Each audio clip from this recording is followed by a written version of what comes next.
Serious, guys of Reddit, why did you reject the pretty girl? Because she would only create more problems than I already had. I was in your place once, we made the right choice. I can second this. Thirded. Group hug, anyone? I love a good cuddle. I accidentally turned down a girl I had a massive crush on in middle school.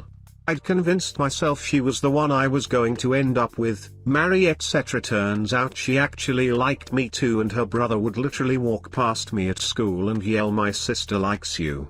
But I just assumed he was trolling me or something. Well, one day we were on the train home after school and her friends suddenly and mysteriously disappeared to another carriage, leaving her and I alone together.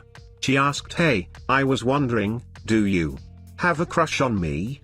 As she leaned in hopefully for my answer, how did I react to this situation? I started rummaging through my school backpack pretending I was looking for something, and changed the subject to some dumb thing that my brother did on the weekend. She leaned back in her seat and looked visibly disappointed. Now why did I do this, you ask? Because I'd heard the statistics of how unlikely relationships were to last if they started at that age, so I told myself we weren't ready yet. I was going to wait 5 more years until we'd left school before I made my move, because then it would last, I told myself. Of course, I waited so long that she eventually lost interest and we drifted away.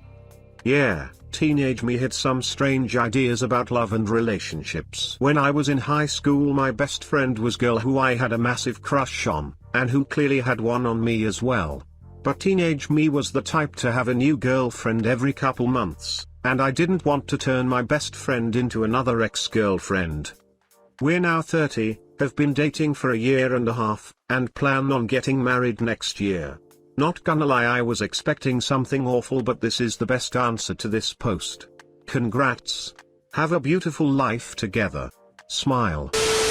My friend commented on her when we walked through the door. He fixated on her immediately. Dude just would not stop staring at her. About an hour later she walked up and asked me to dance with her while his back was turned. I was stunned, but I'm also a good friend. So I told her it would really make my friend's night if she danced with him instead. They both danced while I silently kicked myself. This girl was prettier than anyone who's ever talked to me, and even though it was over 15 years ago, I still think about it today. Oh man, you're an awesome friend. Seriously, don't obsess over this, what you did was awesome. Most of my male friends would actively attempt to seduce a woman they knew I was into. Being an actual wingman would be totally out of the question. And if she was really into something long-term, she probably would have slipped you her number or something. She was probably just looking to meet someone new, was more drawn to you, but had a little fun with your friend instead. You probably weren't destined to be together. And there are other attractive women out there who would probably be into you. Just figure out a way to slip this story into conversation naturally and you'll be golden.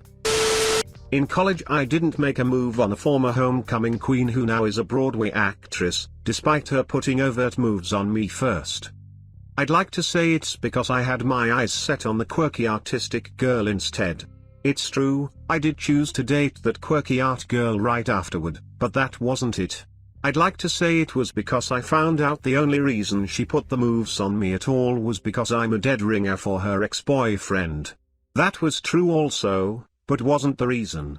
The reason I didn't reciprocate her moves was because I was chicken shit terrified and she was and still is so far out of my league I'd need an Amtrak ticket to get within a point. Sometimes it do be like that. I'd like the record to show that she is a delightful person, and the whole I look like her ex thing, while kinda weird, was not really an indication of anything beyond her having a type I suspect. Now she's with a totally cut actor dude. I am not a totally cut actor dude, I have a belly and tattoos and a mustache. Leagues don't exist, my man. It's all in your head. Leagues definitely do exist. This isn't to be confused that people should feel their insecurities or imperfections should hold them back in pursuing anyone, or that there can most definitely be examples of opposites attract in various scenarios. But let's not kid ourselves here. There are definitely leaks. Show me a gorgeous female doctor who looks like a supermodel with a nice house, stable career, perfect teeth and body, loving family and active lifestyle, who is dating the charming busboy from Olive Garden because of his winning personality. You can jump up from the minors to the majors, but let's not pretend the leagues don't exist. I more or less agree. Leagues absolutely exist. But I'll take the bait. I'm a happy, hot, highly paid data scientist, stable career, own my own house, love the good people in my family, athletic, pretty much perfect body, have hobbies, friends and a good teeth since you mentioned it. My partner of 7 years, husband, is a bald since high school unemployed guy who didn't go to college and makes little over minimum wage when he is employed. Our personalities just match extremely well. He's my favorite person I've ever met, very smart. And I'll say, he had to go on chemo and weird weight gain steroids a few years back, got a little chubby, and I still was into that shit. Leagues are a thing. And in most cases they are a big thing. But especially when you are very picky about other categories, they become less important. Right? Like I said, I'm not saying that everyone is superficial or that there aren't exceptions to the rule, but like it or not, there are definitely such things as leagues, as you would contend. Yeah, it sucks and the world shouldn't work that way, to a certain degree, but everyone more or less stays within their league.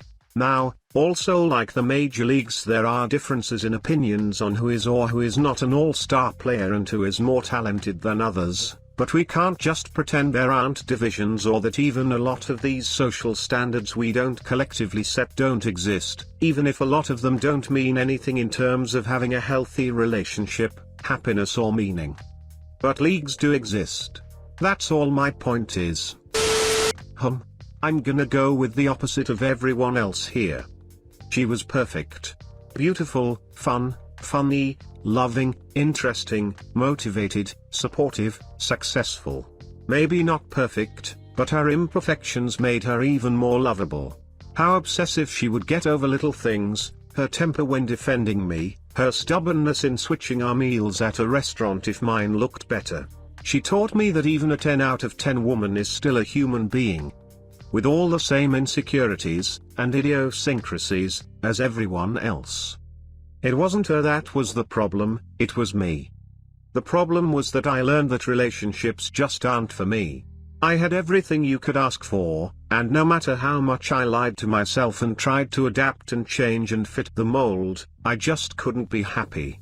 Not because she was asking me to, or wanted me to, or forcing me to, far from it, but because I was struggling to give her what she deserved.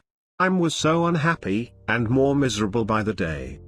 The breaking point was when I realized I was changing her, she was adapting to suit me, and becoming someone who wasn't happy either and changing into someone she was not. And I realized that it wasn't fair. She deserved someone better.